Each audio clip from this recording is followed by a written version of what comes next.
Boa tarde, amigos do YouTube. Estamos aqui reunidos mais uma vez. Eu, Otávio, Mirtz, dessa vez um pouquinho mais atrasados. Tivemos que atrasar nossas gravações por motivos de suspeita de Covid. E graças a Deus deu negativo. Então, como a gente já está assim novinho em folha, a gente tem que tomar um pouquinho de cuidado, né? Para que essa doença não pegue a gente de jeito, né?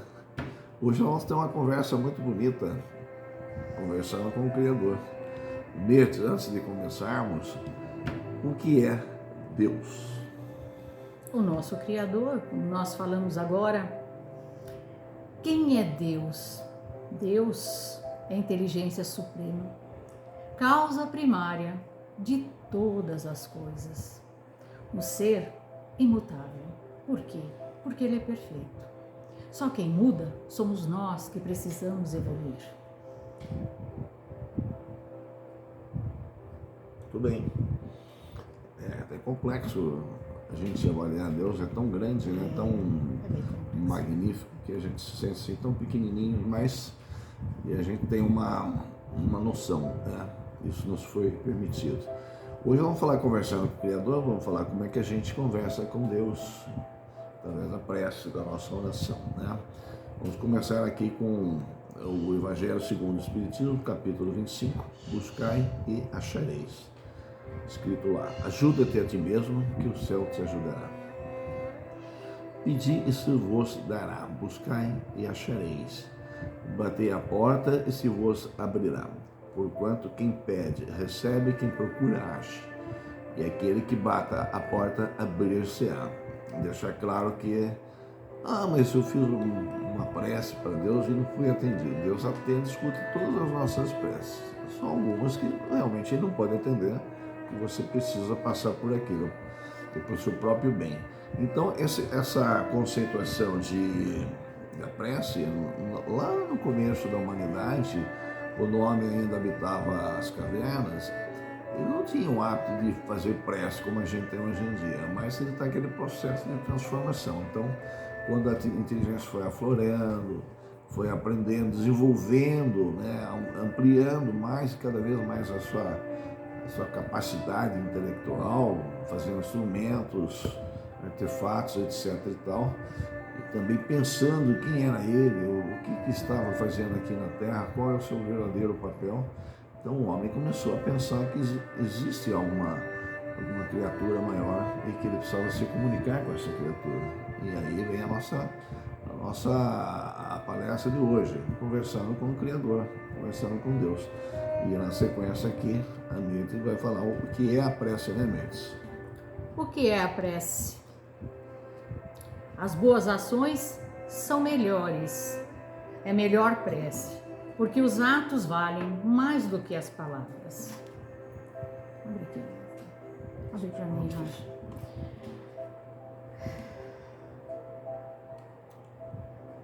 Não, volta. Passou. Isso, a segunda. Desculpa a falha aí. Acontece. Passa para frente. Já falou? Aí, né? As boas ações é a melhor prece, porque os atos valem mais do que palavras. A prece é a ação do bem, só para a gente entender, né? Tu, porém, quando orares, entra no teu quarto e, fechada a porta, orai a teu Pai que está em secreto. Mateus capítulo 6, versículos 5 e 6. A Deus distante, criado pelos homens. A gente vê as pessoas quando vão orar, muitas pessoas costumam gritar, né? E olham para cima em busca desse Deus que está tão longe. Essa distância foi criada pelo próprio homem. Então vamos entender que Deus está dentro de nós, no templo da nossa alma. Se Deus houvesse isentado o trabalho do corpo do homem, seus membros se teriam atrofiado. E se houvesse isentado o trabalho da inteligência, seu espírito teria permanecido na infância, no estado de instinto animal. Por isso é que se fez do trabalho uma necessidade, a lhe dizer: procura e acharás, trabalha e produzirás. Desta maneira será filho das suas obras, terá delas o mérito e será recompensado de acordo com o que hajas feito. Continuação da prece. A prece é a concentração natural. Antes de qualquer edificação no caminho humano, Francisco Xavier, no livro Pensamento e Vida pelo Espírito Emmanuel, é o divino momento do espelho de nossa alma no rumo da esfera superior para refletir a grandeza. Capítulo 26. Qual o homem dentre vós que dá uma pedra ao filho que lhe pede um pedaço de pão? Ou, se pedir um peixe, dar-lhe-á uma serpente? Ora, se sendo maus como sois, sabei dar as coisas aos seus filhos, não é lógico que com mais forte razão, vosso Pai que está nos céus, dê os bens verdadeiros aos que lhe pedirem? Mateus, capítulo 7, versículos 7 a 11. O hábito de orar é de valor inestimável e deve ser exercido diariamente, pois tem o poder de criar um campo de forças positivas ao nosso redor, ou ao redor das pessoas que oram. Outro grande benefício proporcionado pela prece é atrair o auxílio dos espíritos benfeitores pelos canais da intuição ou da inspiração, que venha sustentar o próprio indivíduo. Vamos lá. Como orar? Bom, tem vamos falar assim, algumas técnicas, mas não precisa necessariamente ter técnica nenhuma. Orar é falar com Deus. Ninguém te falou que alguém fica gritando, né? A impressão que Deus é surdo, né? Deus não é surdo. Escuta, está muito bem, está em todos os locais do universo. Não precisa gritar, que ele está pertinho de você. Mas vamos lá, limpar a mente é bom. Limpar a mente do quê?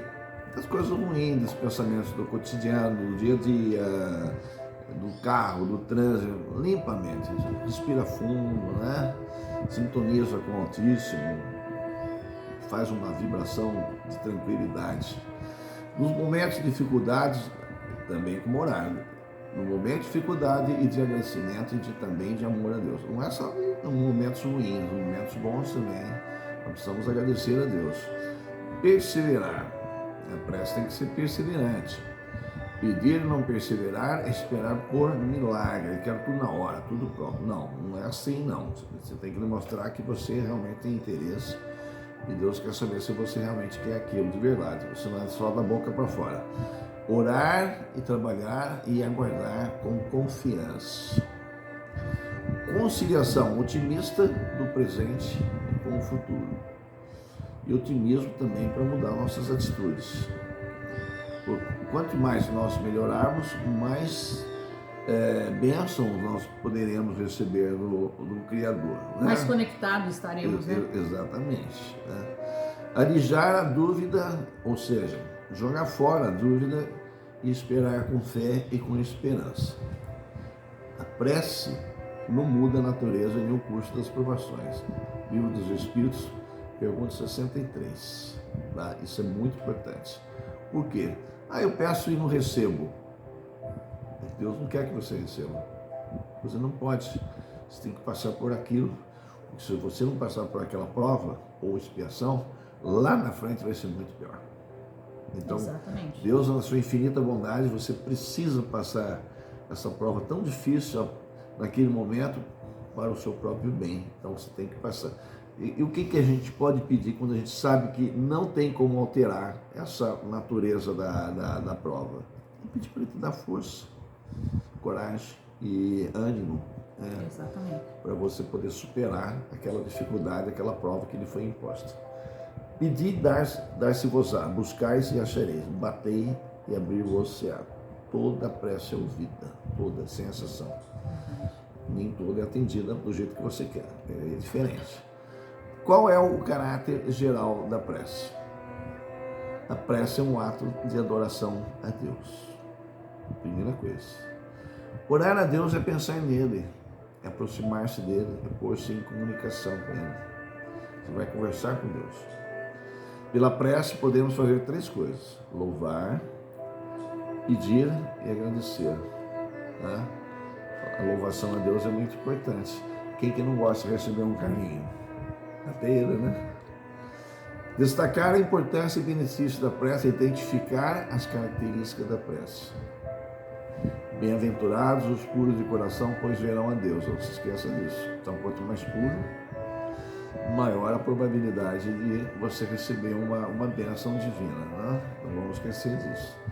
Não vos inquieteis, pois, pelo dia de amanhã, porque o dia de amanhã é cuidar de si mesmo. Basta a cadeirinha no seu mão. Ora sempre, todos os dias, para você estar bem naquele dia. Você pode até pedir para melhorar amanhã, mas amanhã Deus sabe o que vai fazer com você. Isso já está escrito lá no, vamos assim dizer, no caderninho dele, né? De uma forma humana de se dizer. Perdoar, Deus não precisa perdoar. A criatura que se perdoa ao sintonizar-se com as leis divinas, quem não perdoa, adoece. Na verdade, quando a gente pede perdão a Deus, nós já estamos perdoados, porque Ele sabe que nós somos tão falhos, tão frágeis, né, Mirth? Sabe. E tão pequenininhos. É como se o pai olhasse para aquela criancinha cheia de inocência e de coisas ainda para aprender. Dificuldades. Dificuldade. Está sendo perdoado. É a gente que precisa praticar o auto-perdão. Esse auto-perdão é nosso. Isso é fundamental. Se você não se auto-perdoa, você acaba ficando o quê? Doente. Né? Poder da oração. Isso, agora é com você. O poder da oração. A dádiva chegará, mas depende de ti, da maneira que procederes na luta construtiva, persistindo ou não na confiança sem o qual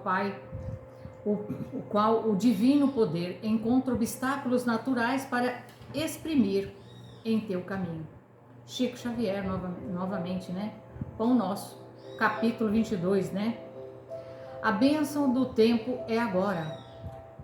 A preocupação com o amanhã compromete o hoje, não seja imediatista. A questão é essa, a pessoa fala, ai, mas eu oro, eu peço e nada acontece. Por que será? Porque nós queremos o resultado para ontem. Nós não temos paciência, não aprendemos a trabalhar a paciência em nós. Nos tornamos imediatistas, né? É o que acontece.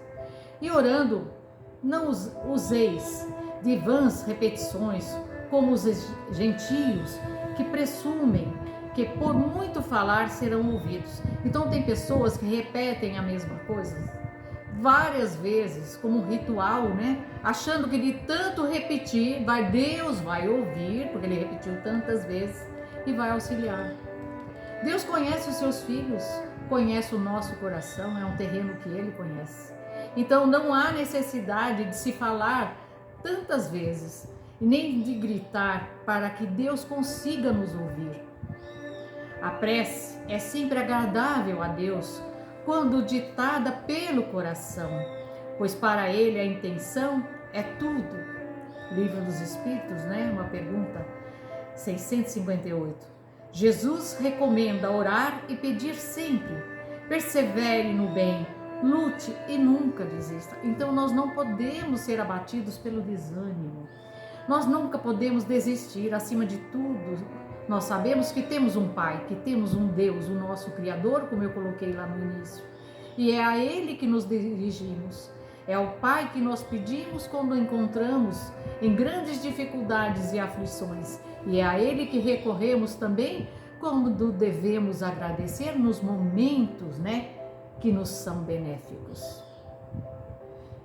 Bom, para receber o amor divino, é lógico que o Senhor não espera a nossa rogativa para nos amar. Ele já nos ama. Isso para Ele é um ato normal, Ele nos criou com amor e continua nos amando. No entanto, é indispensável nos colocarmos em determinadas posições receptivas, a fim de compreender a infinita bondade. É preciso que haja uma reciprocidade na nossa parte também. Né? Então, Emmanuel, que era um espírito orientador do nosso querido Chico Xavier, disse o seguinte sobre a prece: ainda mesmo que te encontres no labirinto quase inextricável das provações inflexíveis, ainda mesmo que a tua jornada se alongue sob o granizo da discórdia e da incompreensão, Em plena sombra, cultive a prece. Com a mesma persistente, a que te induzes na procura da água para a sede e do pão para a fome do corpo. Lindo, né? Precisa Exatamente. fazer sempre. Prece é fundamental, é sintonia com o Altíssimo, é sintonia com o Pai, com o Criador, né? E qual a diferença entre oração e prece, né? Na verdade, oração e prece é praticamente a mesma coisa. O que difere é reza. Eu vou rezar. Qual a diferença que existe? Oração e rezar, né? Orar e rezar. Rezar é uma coisa repetitiva, é ladainha. Você fica repetindo a fala, né? Repete, fica um ato contínuo, mecânico de repetição. Isso tem valor para Deus? Não tem. O que vale para Deus? É o sentimento que sai do coração. Não precisa fazer uma prece assim sofisticada. Falar, eu não sei orar, né? Eu não sei me falar com Deus, eu sou tão simples, mas é isso que Ele quer. É a sua sinceridade, a sua simplicidade, é o seu amor legítimo, genuíno, autêntico. É isso que Ele está pedindo de você. Ele não está pedindo para você fazer um discurso, uma oratória, não mais. E essas orações sofisticadas, vamos assim dizer, nem sempre são ouvidas. Né? Um homem, na sua simplicidade, na pureza do seu coração, com certeza dele é mais ouvido do que um ato repetitivo. Então eu sempre falo, ore e não reze. Fale com o seu coração, não tenha vergonha. Deus conhece você, não adianta se esconder dele, ele sabe tudo que você faz, né? Então é importante você se abrir com ele também, né? Existe uma forma correta de orar? Não necessariamente. Quer dizer, a forma correta de orar é o que eu acabei de falar, é falar com simplicidade, com o coração. Mas a Bíblia sempre traz lá alguns roteirinhos para facilitar. Mas eu tenho dificuldade, eu não sei como começar, então vamos lá. O que a Bíblia diz? Primeiro, acreditar que Deus ouve sua oração. Esse é o primeiro passo. Ele sempre escuta. 2, dizer coisas boas sobre Deus. Vai pedir uma coisa e começar ofendendo, né?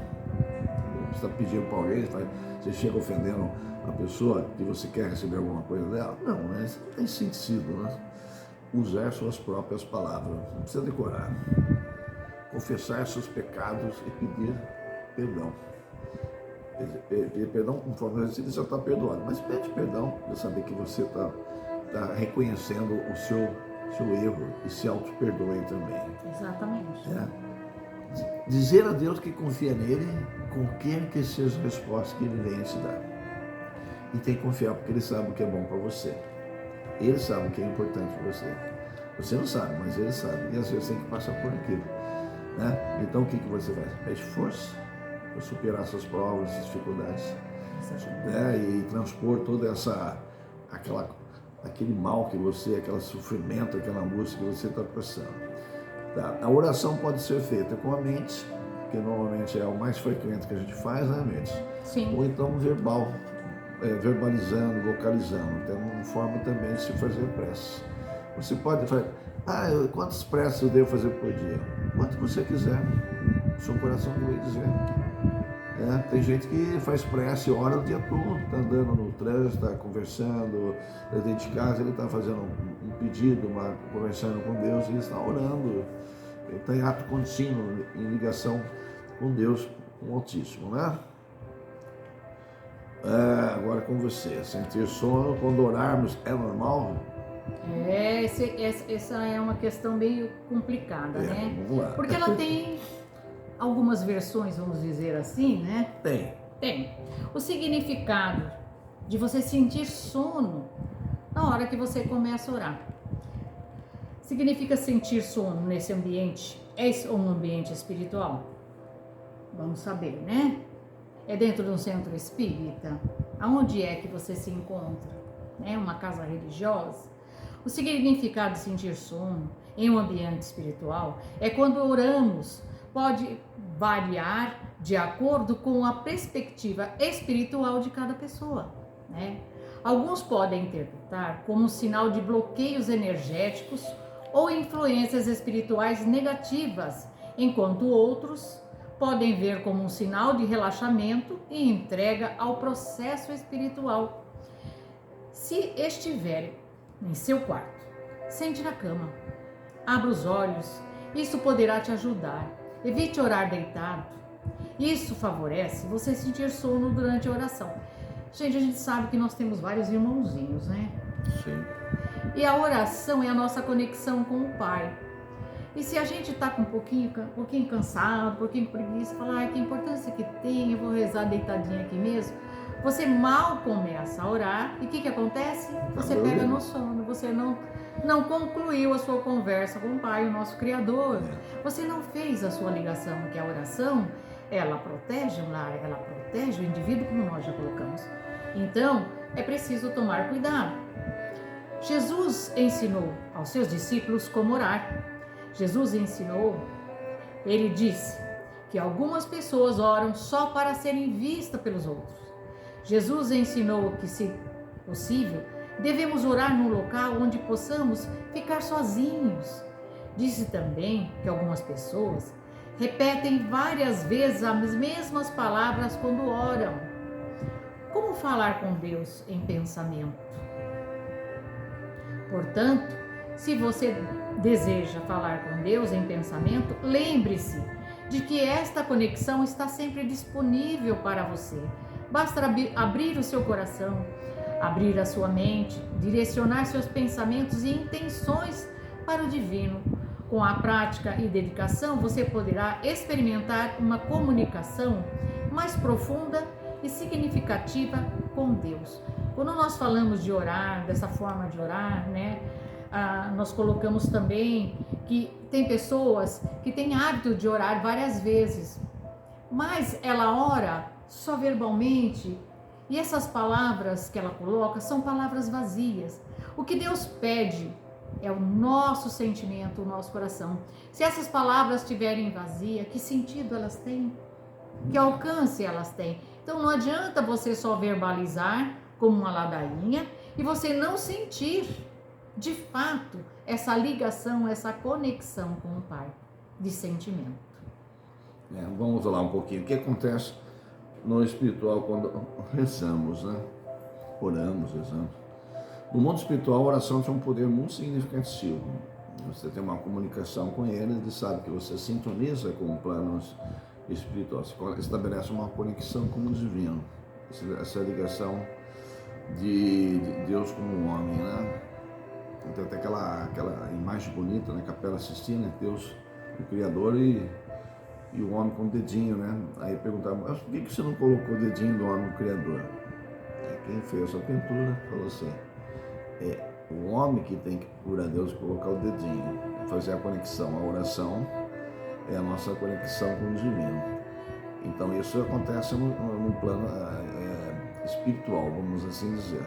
E o corpo, o que acontece com o corpo? Tem uma dinâmica de uma série de transformações bioquímicas no nosso organismo que produz uma série de substâncias boas, que trazem saúde para nós. Relaxamento, bem-estar, uma série de hormônios são secretados, né, endorfinas, etc. Principalmente no cérebro. No cérebro. Então traz aquela sensação imensa de bem-estar, né? E qual o benefício disso tudo? Então você tem um benefício orgânico, você tem um benefício também, né, do crescimento espiritual, que é muito importante, essa conexão com Deus. Sua vida se modifica, você perde aquelas agressões, aquelas harmonias, você fica, digamos assim, mais protegido também, né? Uma coisa que nós espíritas fazemos muito é o evangelho no lar.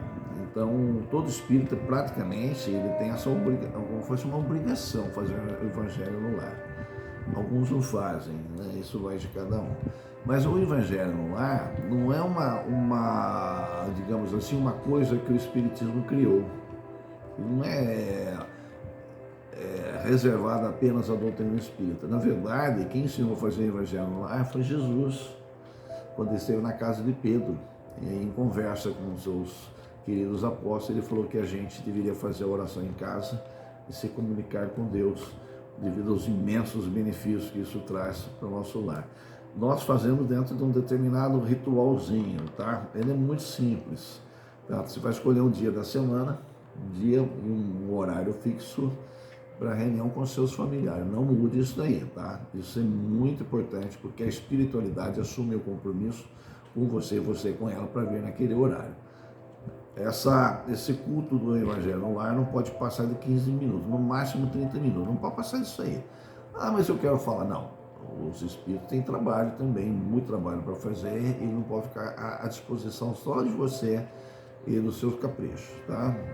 Providencia uma jarra com água, isso qualquer religião tem, até nos canais de televisão, vamos lá abençoar essa água, né?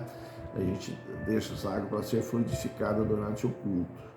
Faz uma prece simples de abertura, espontânea, pedindo a proteção para todos os membros da família, saúde, trabalho, harmonia. E depois você lê um trecho do Evangelho segundo o Espiritismo. Nós somos espíritas, usamos esse livro. Caso queira, pode usar a Bíblia. Pode. Se você for evangélico, católico, pertencer a uma outra religião cristã, você pode utilizar, né, a Bíblia, tá? Não tem problema nenhum. Pode usar também alguma leitura complementar de obras doutrinárias, comentando em seguida. Após fazer essa leitura, há os comentários dentre os participantes. Não pode ter discussão, não pode ter briga, tipo assim, tá vendo? Isso aqui serviu para você, tá? Não. Se serviu, serviu. Não interessa. Não tem que ter nenhum momento qualquer de contenda. É um momento de harmonização, não é de desarmonia. De aprender. De aprender. De colocar em prática. Isso. Inclusive as crianças podem participar, crianças de uma certa idade. Pode pedir para eles, tem crianças que são extremamente participativas, né? São ótimas isso daí. E vai aprendendo desde pequenininho. E depois a gente faz uma prece de encerramento, agradecendo, né? Pedindo mais proteção também. E aí as pessoas servem água fluidificada, tá?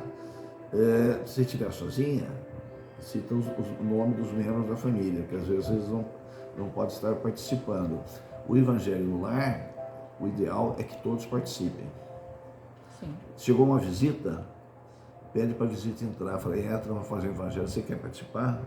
Eu não quero, não pertenço à sua religião. Você aguarda 15 minutinhos, fica aí ouvindo a gente fazer, depois a gente volta a conversar. Desliga a TV, desliga a rádio, desliga tudo, tá? Tudo. Para não ter interferência, né? Tem que ser limpo, aquilo que nós falamos, tem que limpar a mente, limpar o ambiente, não pode interferência, barulho, nada que possa atrapalhar, certo? Vamos fazer a nossa conclusão? Vamos. Então está meio acelerado ali, 28 minutos, né? Sim. Vamos lá. Deus sempre ouve as nossas orações e nos atende, conforme a sinceridade dos nossos pedidos. Se tivermos que passar por provações obrigatórias, devemos pedir força para transpor os obstáculos. Nenhuma oração fica sem resposta aos olhos do Pai. Temos que entender.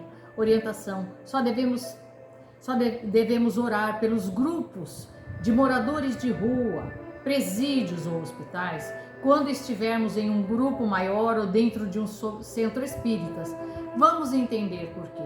Esses ambientes são ambientes pesadíssimos, né? De muito sofrimento. E você sozinha dentro da sua casa, no Evangelho no lar, não é aconselhado que você peça por esses irmãos. Há necessidade de uma corrente maior, de um grupo maior de oração, para que esses irmãos sejam socorridos. Porque se eles vêm até a sua casa através da oração, depois você não sabe como você consegue desfazer toda essa situação que você gerou, mesmo com boa intenção, né? Ambientes com energias densas, presídios, hospitais, etc. Precisam de um suporte maior da espiritualidade devido à vibração desses locais, para não atrairmos essa energia para dentro de casa. Essas orações devem ser realizadas dentro de centros espíritas e de grupos de pessoas em oração, a fim de receber maior suporte necessário da própria espiritualidade. Então foi aquilo que nós já vimos, né? Iniciados, nós concluímos. E vamos entender, nem só de pão vive o homem. Nós necessitamos da nossa conexão e da nossa ligação com o nosso Pai, porque as palavras de Deus, né, a palavras deixada pelo nosso amado Jesus, nos fortalece. Mas de nada adianta lermos o trecho, fazermos o evangelho dentro do seu lar e você não colocar em prática os ensinamentos deixados pelo nosso amado Mestre Jesus. Isso. Lembrem-se disso. E para encerrar, não basta crer, tem que ter fé. Sim. Crer, eu acredito. Você acredita em Deus? Acredito. Acredito. Às vezes fala até por medo, né? Você tem fé? A fé é diferente. A fé é uma coisa muito mais forte, mais robusta. Verdade. Você tem uma conexão com o Altíssimo, então você está ligado com Ele. Tem a fé normal e a fé raciocinada, e essa é mais importante que a gente procura desenvolver dentro no Espiritismo, na nossa doutrina. Se provar que espiritualmente que Deus existe através dos seus mecanismos, através dos seus efeitos na natureza e através até da mediunidade que nos foi dada de presente, ou seja, da comunicação com os nossos queridos entes que já se foram, que estão do outro lado. Então eles vêm se comunicar, isso é uma prova real, concreta de que a vida continua. Exatamente. Só para concluir aqui, que eu acho muito importante a gente estar colocando, e aquela pessoa que não ora?